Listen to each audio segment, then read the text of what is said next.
कदाचित् कालिन्दी तटविपिन सङ्गीतकरवो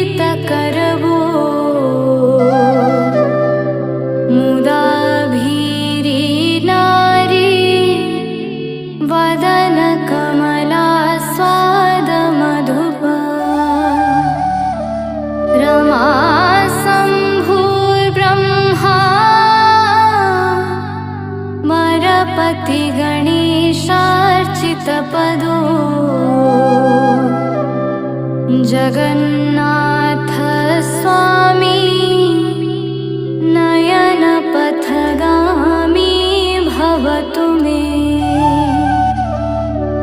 भुजे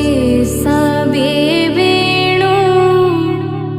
शिरसि शिखिपीच्छं कटितटे